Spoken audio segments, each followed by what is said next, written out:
What is up, everyone? Welcome back to another video. Today I'm going to be showing y'all my $78 to $100 server rack, and all of this was stuff I bought.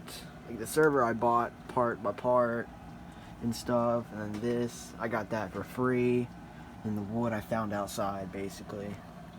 So this is just my thing. So here we go. Start off, I bought a Dell T110 T2 server motherboard and server cooler. The cooler was $9, the server motherboard is $17. And then I threw a fan on it. I just had it laying around because the stuff didn't come with a fan.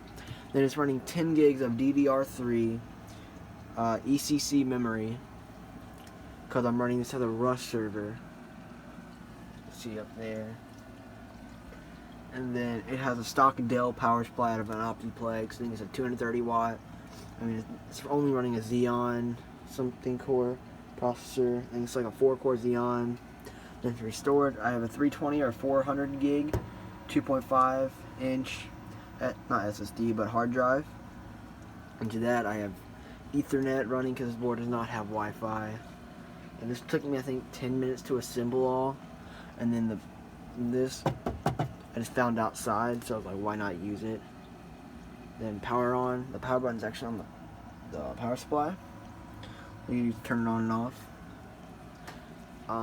I should have another switch on the way for internet, because this one, I'm still waiting on stuff to come in so I could set this one up.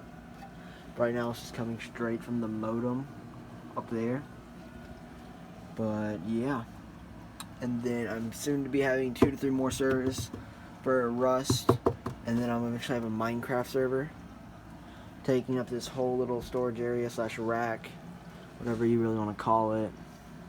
But yeah, for like 78 to 100 bucks, this is a good deal if you're trying to build a server. But a home server, of course, if you want to do it for storage, it would cost probably the $100 plus all the drives you want to put in it. I'd recommend like 4 to 6 terabyte enterprise drives just in case. But yeah, it's been running for 4 days straight now, no issues at all.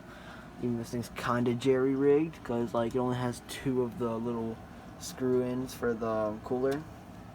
But yeah, it's still a great server, and I love it so much. I'm glad I finally got one.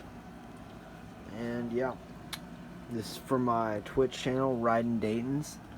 That's what the server was built on. Me and a friend put it together, and this is me and his server. But yeah, thanks again. Thanks for watching.